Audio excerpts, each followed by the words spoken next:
क्रोधी व्यक्ति का जीवन बदल देगी। गौतम बुद्ध की ये कथा। एक दिन गौतम बुद्ध अपने शिष्यों के साथ एकदम शांत बैठे हुए थे। उन्हें इस प्रकार बैठे हुए देख शिष्य चिंतित हुए कि कहीं वह अस्वस्थ तो नहीं है। एक शिष्य ने उनसे पूछा कि आज वह मौन क्यों बैठे हैं? क्या शिष्यों से कोई गलती हो गई है? इसी बीच एक अन्य शिष्य ने पूछा कि क्या वह अस्वस्थ हैं? पर बुद्ध मौन रहे।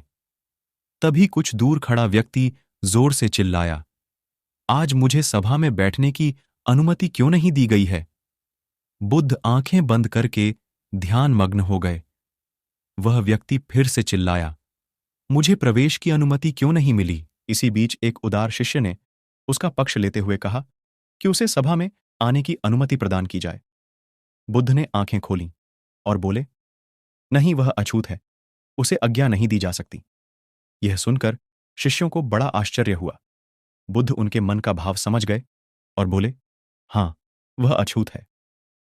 इस पर कई शिष्य बोले, हमारे आश्रम में जात पात का कोई भेद ही नहीं, फिर वह अछूत कैसे हो गया? तब बुद्ध ने समझाया, आज वह क्रोधित होकर आया है। क्रोध से जीवन की एकाग्रता भंग होती है। क्रोधी व्यक्ति प्राय मानसिक हिंसा कर बैठता है।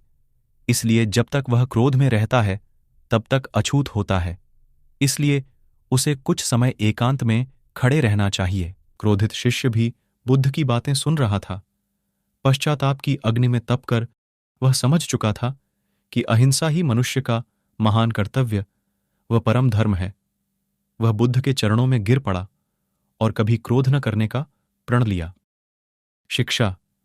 आशय यह है कि क्रोध के कारण व्यक्ति अनर्थ कर बैठता है और पश्चाताप उसे बाद में होता है, जिसका कोई लाभ नहीं मिलता। इसलिए हमें क्रोध नहीं करना चाहिए।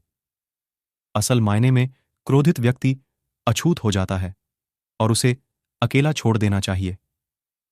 क्रोध करने से तन, मन और धन तीनों की हानि होती है। क्रोध से ज्यादा हानिकारक कोई और वस्तु नहीं है। Please subscribe to my YouTube channel. Like and share comment video.